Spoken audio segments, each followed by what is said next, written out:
Welcome back, guys. This is The Pick. Hey, welcome to the show.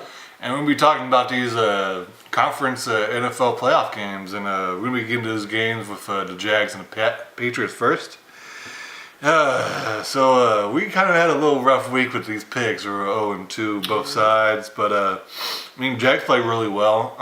Blake Bortles played really, really well.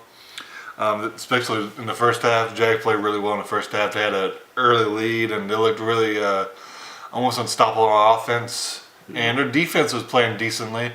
I thought they weren't getting enough pressure on Brady. I mean, they sacked him a couple times, but they weren't getting enough pressure to really making that much of a difference in my eyes. Yeah. Not enough pressure like thought they needed to do. AJ Boyd had a struggle this whole game pretty much. They kind of picked on him a little bit.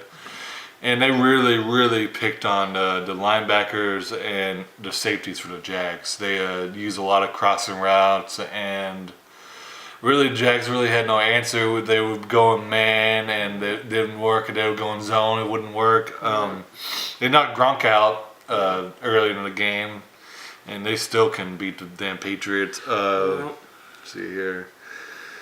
That PI on AJ in the first half, right before the half end, is kind of BS in my eyes. I can see kind of why it was a pass interference, but it wasn't catchable. Yeah. Even if he didn't knock the shit out of, was it Cooks? Yeah. He didn't knock the shit out of Cooks. It still wasn't catchable in my eyes. And yeah, the Pats took advantage of some miscues. Delay of game really hurt the Jags right before the half. Yeah. That's some Oklahoma forced Georgia squib kick level fuck-uppery. It really got the pass back in the game. Yeah. Leonard Fournette was good, but not great. Granted, I didn't think he was going to be amazing because they were going to stack the box and make Blake Bortles beat him, which he did really well in my eyes. What about you, Ryan? Yeah, man, Fournette, he busted that one for the touchdown, but outside of that, man, they shut him down. He only averaged 3.2 yards. Yeah. When he actually averaged 4 to 5 during most games. So yeah, man, they handled business. They did pretty much what me and him thought they would. They would shut down that run and make Bortles beat you. And yeah, man, we see how that went. Yeah, man, it's just there were a lot of key moments that for the Jags offense that they really needed to capitalize on, like especially that turnover that they got from Jack, which was nuts. I don't know how I did that. Yeah. But they stripped, I think it was Lewis, right? Yeah. Yeah, they stripped Lewis, got the ball, and they really needed to capitalize on that because that was a huge moment in the game. I think that was in the third quarter, I believe. And yeah, man, it was a quick 3 and out, and they didn't capitalize off of that. And like I was telling this man, if your defense ain't going to play as top notch as they should, which is they didn't, your offense, unfortunately, it don't matter who your quarterback is or who your players are. You have to score more than 20 points on that team. Him and I really argued about this last night. Yeah, and it was a big it hurt big time when that defense wasn't playing up to its standards. Yeah. And that's the thing. If you're not gonna shut this team completely down, they will score points. Yeah. So you have to score more than 20 points if you're gonna let Tom Brady and then be Tom Brady and score points. You gotta score more than 20. And yeah, man, they couldn't get over that hump, that first half hump, because they played really well in the first half. Mm-hmm. They were actually getting down the field. Bortles was finding open receivers and all that. It was looking really good for them. Jags were looking like the Jags that we know this season in the first half. Mm-hmm. Second half was a totally different story. I don't know what happened. I can't say fully 100% that the Jags were letting off on the pedal. I don't know what the case may be. That big drive though at the end, the last 2 minutes where the Patriots took the lead, there were 2 big key injuries which happened to Jack and one of their defensive linemen, Darius. which was big because yeah, man, those are two big key players that got injured on that drive, and they went right down that field and scored. And I was telling a buddy of mine that was here watching this, if they go up and score, it's over. So, and they did, and I knew it was over after that. Yeah. They ain't coming back, and yeah, man, they went down the field. Jags were trying to drive, and last play of the game, Bortles stepped up, tried to throw the best pass he could, which wasn't a bad pass. There was a lot of people criticizing him for that throw, it was just a really good defensive play by Gilmore. Yeah. I don't know what else you could ask for from Bortles and that team. It was just a genius play to fly at the ball and smack it down. Yeah. So yeah, man, Jags key the big key things to take from this game is Jags didn't play defense well enough, and offense didn't score enough points. So yeah, man, I see the Patriots in the Super Bowl again. So the whole thing about not scoring enough points, I mean, I don't really understand what else you want from that offense. Blake Bortles is not a great quarterback. I wouldn't even say he's even an average quarterback. Yeah. So really his job was not turn the ball over and give some tubs, and he did that. Yep. The offense really, in my eyes, did all they needed to do. Their best receiver is Marcus Lee, and he's kind of average in my eyes, and they have other two rookies. Yep. And an old ass tight end. So he doesn't really have his elite receivers to throw to. So I just don't understand. Like, that defense statistically is historically great. Yeah. And that 2015 Denver Broncos, 2013 Seahawks, 85 Bears, or 86, whatever year that was. Yeah. The 72 Dolphins, and 2000 and 2002 Buccaneers and the Ravens. So that's an elite defense. That's one of historically great defenses. They didn't step up. Patriots, I don't know if they didn't plan well enough, but the Patriots, all they do is short passes and get their damn quick running backs and receivers all over the place. I'm pretty sure they knew that was coming. They just couldn't stop it, because if I know what they're going to do, then the defensive coordinator should know what they're going to do. Right. And especially if they don't have Gronk. So, yeah, see here. Colvin, he had a pretty good game. He gave up a really a key pass on that last drive, but that was an amazing throw. He can't really do much. That was good coverage. This better throw. And they gave up the touchdown, and then that really good pass by Bortles is better defense. And they got the ball back, and pretty much what happened to OU in the college football playoff is they got the ball and they finished the game. You know, man, I wasn't expecting, no one really was expecting the Jags to even be in this situation. Right. They still got a lot of young players. I don't know what they're going to do with Bortles. I think he played well enough to maybe give it another year.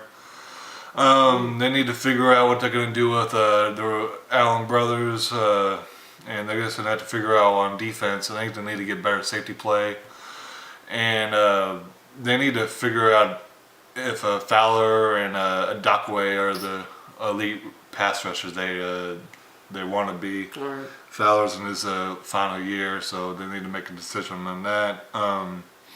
Hopefully Miles Jack didn't mess his knee up. He might have. I hope that didn't happen, though. He's had injuries, concerns. That's why he didn't go in first round. Yeah. He was a top 5 pick, and he went in the second round because of those injuries, those concerns. And Right. hopefully, knock on wood, he's not. But Yeah. he's not looking good. The Pats smartly used a hurry-up offense to take advantage of the Jaguars' not really lack of depth. That's one of the things we're going to talk about in the Eagles game in a second. Yeah. Depth on that defensive line. Depth is on that defensive line is really key. Yeah. Let's see here. That's really all I got to say. Are you good? Yeah, man. Like I said, yeah, I got all my points across. Defense didn't step up to the level we expected, and yeah, man, offense just for the Jags, offense did all. I agree with him. They did what they needed to do. Bortles, which is a big key thing for Bortles, not turn the ball over, and he didn't. And when there's a lot of times he was under pressure, he didn't, panic and try to make stupid throws. He did, man. He honestly played as well as they needed him to. But like I said, man, if you're not going to play top-notch defense against a top-notch offense, then you see what happens. Yeah. Lose the game. So. Honestly, dude, that's not even a top-notch offense either. Really not. They don't have their best receiver. They don't have their best tight end, best player on offense. Let me put it this way: top-notch quarterback with a top-notch coach. And we got to give it to the Patriots. How much we dislike them because they win all the time and cheat sometimes. Got to give it up for this greatness. Bill Belichick, Tom Brady, this is amazing. Genius minds, man. They're going for his 6th Super Bowl. That's incredible. Yep. But yeah, we're going to go to break and we're going to get back with this Eagles and Minnesota game. So stay tuned for that. Welcome back to the pick, you guys. Thanks for coming back. All right, so now we're going to get in the other game, which was Philly, Minnesota. Man, it looked good for the first drive of the game for Minnesota. Mm-hmm. Outside of that, it was just ugly. Yeah, man, Minnesota drove down that field very easily. Made a nice little touchdown pass to, I believe, I think it was Rudolph. I think one of the tight ends. It was Rudolph. Yeah, so they drove down the field. Looked like they were going to make this a offensive battle. And next drive for him, I believe it was Barwin that smacked his arm to make it. No, it's Chris Long. Was it? Okay. He tipped his arm. Rams.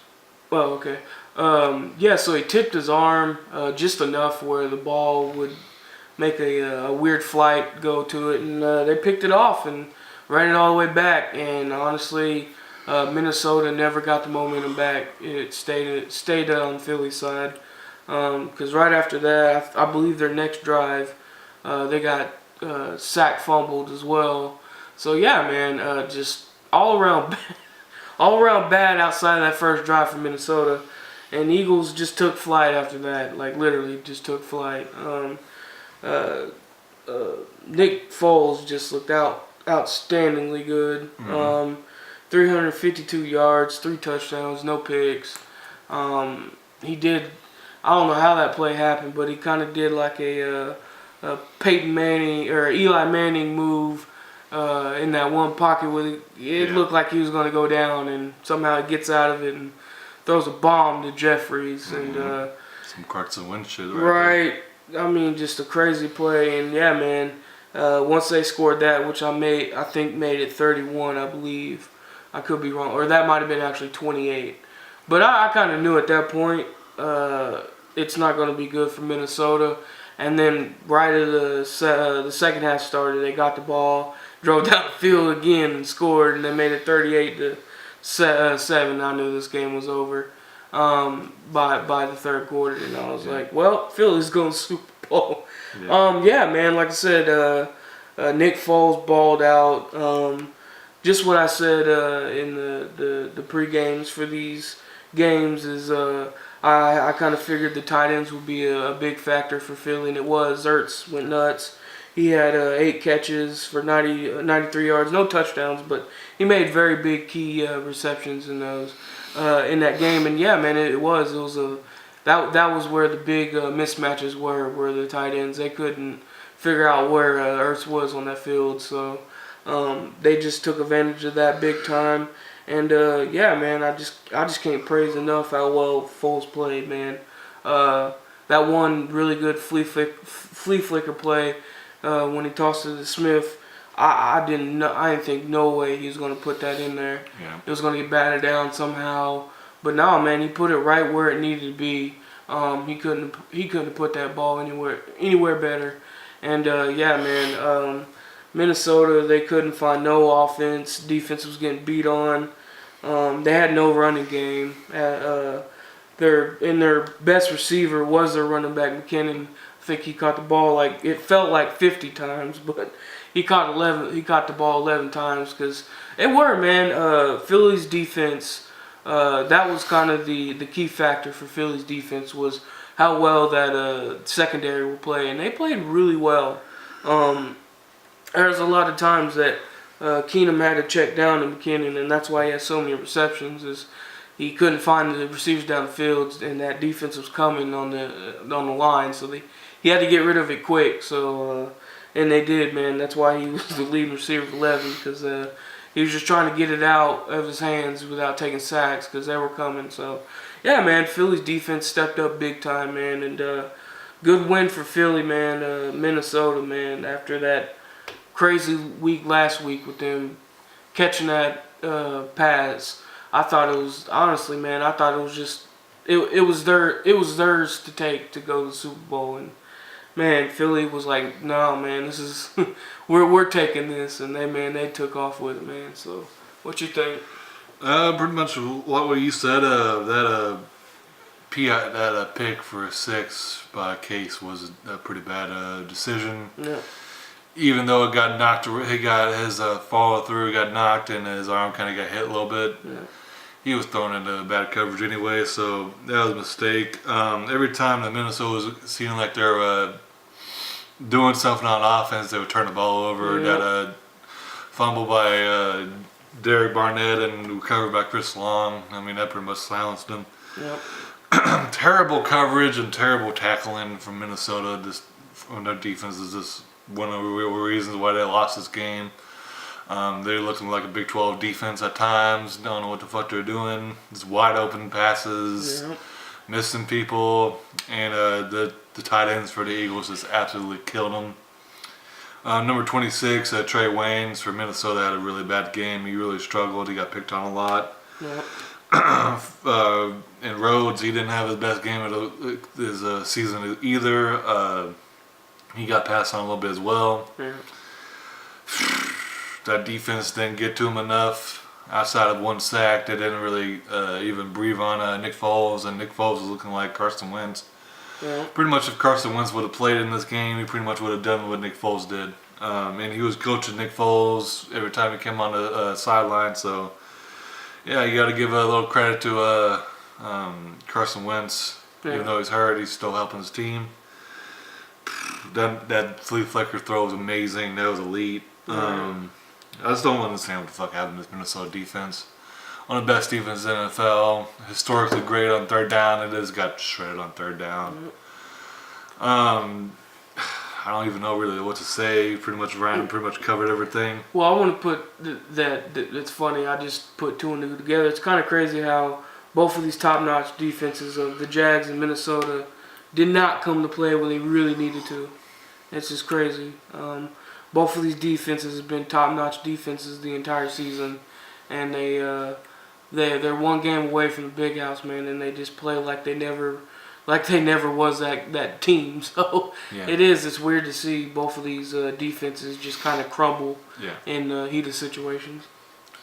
Yeah, man, and the Eagles doing a lot of the Andy Reid offense, RPO, run pass options. Yeah. That's going to give the Patriots a lot of trouble, but we're going to do that talk about that in a preview. Great win for the Eagles, man. Yep. I don't particularly like the Eagles fans because they're nuts and they're kind of jackasses, but I am happy for them. They've suffered so long. Yeah. And they might actually finally get their Super Bowl against the Evil Empire. Right. And, I mean, I'm really excited for the Super Bowl. Really think about the game more and more. I'm actually more and more excited. So, I'm happy for this season. Been a really weird season, but it's been a great season. Yeah, it has. It's been definitely a roller coaster of emotions for this season. Yeah. It's been disappointing for my team in particular. Yeah. But yeah, man, and honestly, over through the entire season, because there was a lot of key injuries all over the board. Mm-hmm. That kind of I wouldn't say ruined football, but it kind of put football on a standstill and kind of made it at times a little boring this season because there were so many big key injuries. But it has, man. It's been a definitely unique season. If you ask me if you've seen the Patriots going, yeah. Of course. But the Eagles, no. I have Hawks in the Super Bowl. Now, let me take that back. I could see them going if they had Wentz. I did not expect Foles to be stepping up this big, and he has. And me and him, we gave Foles a chance. We weren't those critics that were going, "Oh, he's gonna be whack." I was just waiting on the game to see if he can become not necessarily the 7 touchdown Nick Foles, because I wouldn't expect that's hard to do. Yeah. But I was waiting for this game where he balls out, doesn't make a mistake, and leads his team to victory. So, and he did, man. And this was the best game to do it in. And if they can do it these next couple weeks in the big game, that'd be nuts. That'd be one hell of a feat. Backup quarterback beats a 6-time, 5-time, whatever it is, Super Bowl winning quarterback. So that'd be nuts. It's gonna be a tough road for Philly, but hey, man, I think they could do it. They've been the underdogs the entire postseason, so. Yeah, so gonna continue. I was a little harsher on Nick Foles. I thought he was gonna be the reason why they wouldn't win this game, but I couldn't see the Minnesota defense playing this bad. I know. So yeah, man, great games. Especially that Jacksonville game was really good, and this game's kind of whack. But great win for the Philly. Great win for the Patriots. I'm excited for the Super Bowl, and we're gonna be talking about that in the week right before it. Yeah. But we're going to be changing it up a little bit. So Mondays, we're going to be talking about basketball mostly. And when football season's fully concluded, we're going to talk about basketball. So we're going to start really watching all the games and really getting into depth with all the recaps of those games. So we're only going to do one show a week. It's going to be Mondays, but we're going to be reviewing the whole week of basketball. Yeah, that'd be interesting. Yeah, man, it's getting closer down to the in the NBA where it's getting to the postseason of the postseason NBA, and yeah, man, I'm excited for that as well because there's a lot of teams that we're not expecting to play as well, and they're playing well. So yeah, man, I'm excited to do some NBA. Alrighty, well, we look forward to doing that, and this is gonna be the pick. All right, we'll see you on the next one. Thank you.